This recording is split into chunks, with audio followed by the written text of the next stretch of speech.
ශුද්ධවර mark 4 වපුරන්නා පිළිබඳ උපමාව.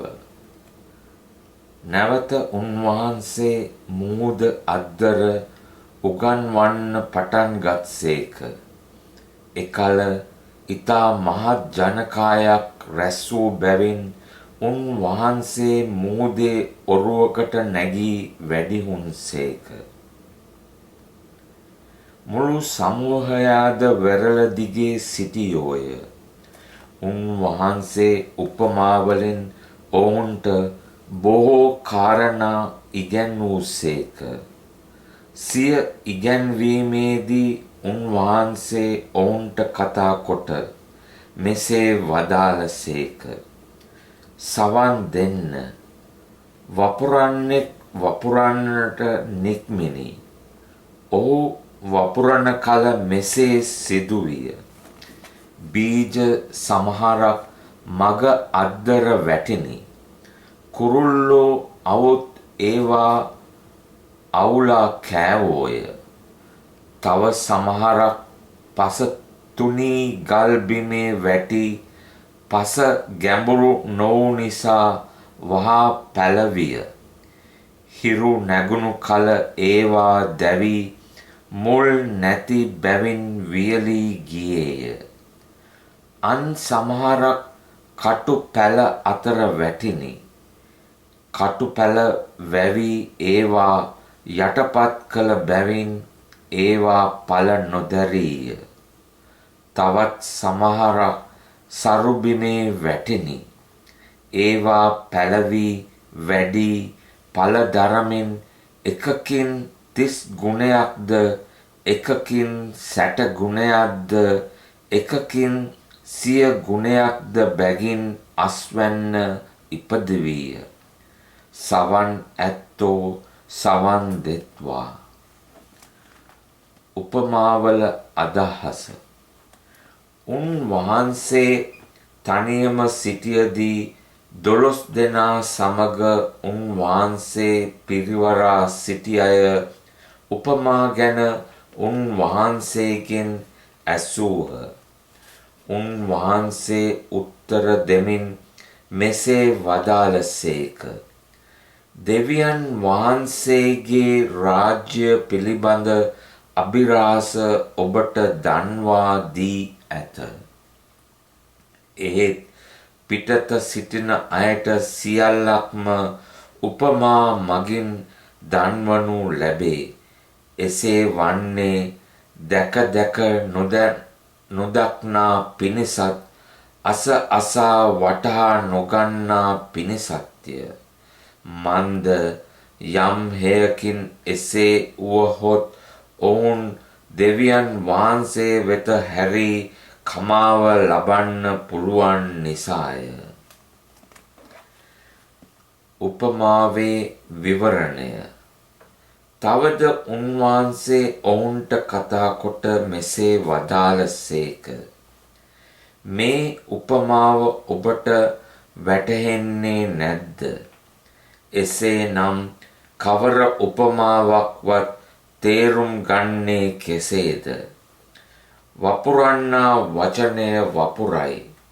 මග අසල ඌවෝ යන්නෙන් අදහස් කරනුයේ වචනය වපුරනු ලැබූ කල එය ඇසූ වාම සාතන් විත් සිතෙහි වපුරන ලද වචනය පැහැරගනු ලැබූ අයය. ගල් බිමෙහි වැටුණු බීජ යන්නෙන් අදහස් කරනුයේ වචනය ඇසූ කෙනෙහිම එය සතුටින් පිළිගන්න නමුත් තමන් සිත්ති කිඳා නොබසින බැවින් මද කලක් පැවත වචනය නිසා විපතක් හෝ පීඩාවක් හෝ පැමිණි කල වහාම පැකිලී වැටෙන අයය. සෙස්සෝ කටු අතරේ වැපුරූ බීජවලට සමානය. ඔවුන් වචනය ඇසූ නමුත් මේ ලෝකයේ කම්කටොළු හා වස්තු මායාවද අනෙකුත් දෙයට තණ්හාවද ඔවුන් තුලට ඇතුළු වෙමින් වචනය හිර කරයි. ඔවුහුද ඵල නොදරති. සරුබිමෙන් වැපුරු බීජ යන්නෙන් අදහස් කරනුයේ වචනය අසා එය පිළිගෙන 30 ගුණයක්ද 60 ගුණයක්ද 100 ගුණයක්ද බැගින් ඵල දරන අයය. බඳුනකින් සැඟ වූ පහන. තවදුරටත් උන්වහන්සේ කතා කරමින් පහනක් ගෙනෙන්නේ බඳුනක් හෝ යහනක් හෝ යට තබන පිණිසද පහන් රුක උඩ තැබීමට නොවේද?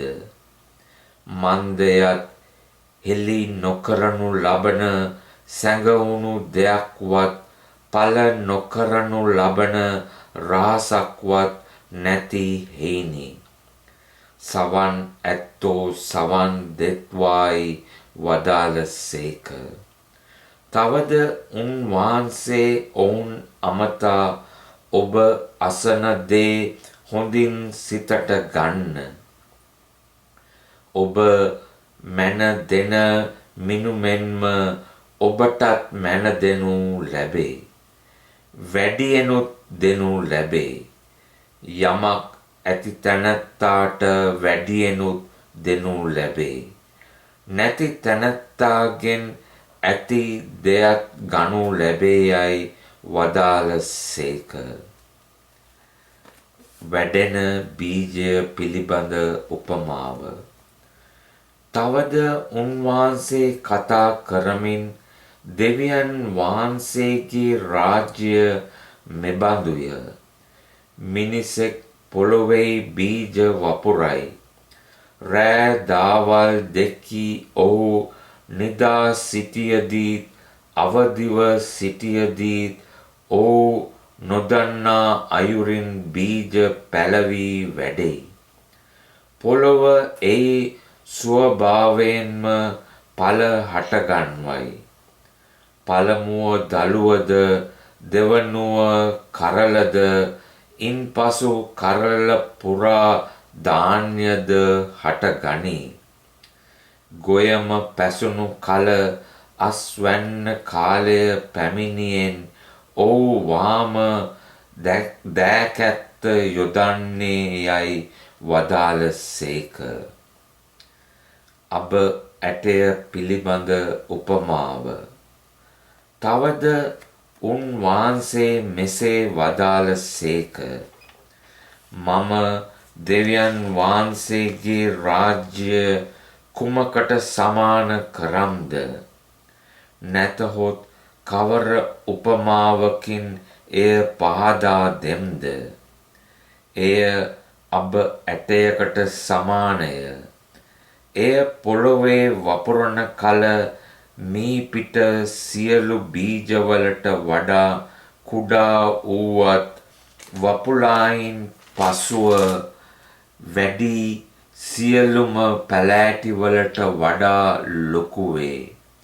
එහි සෙවණෙහි ආසේ කුරුල්ලන්ට ලගින්න හැකි වන තරම් විශාල අතු එය විහිදුවන්නේය. උපමා භාවිතය. උන්වහන්සේ මෙවැනි උපමා රැසක් මගින් අසන්නන්ට තේරුම් ගත හැකි පමණට දහම් දෙසූ සේක. උපමාවක් නැතිව උන්වහන්සේ ඔවුන්ට කිසිදු නොවදාළසේක. කිසිත් නොවදාළසේක. එහෙත් උන්වහන්සේ තමන්ගේ ශ්‍රාවකයන්ට පෞද්ගලික ලෙස සියල්ල පහදා දුන්සේක. මාරුත දමනය. එදා සවස් වූ කල අපි එගොඩ යමුයි උන්වහන්සේ ශ්‍රාවකයන්ට වදාළසේක.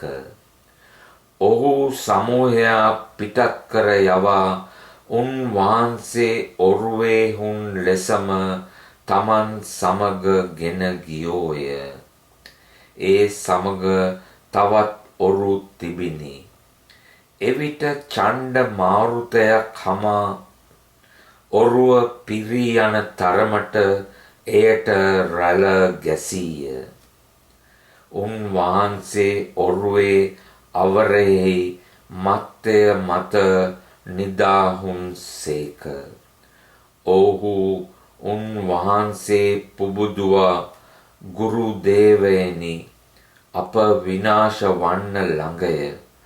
ඔබට කිසි ගණනක් නැද්දැයි ඇසූහ.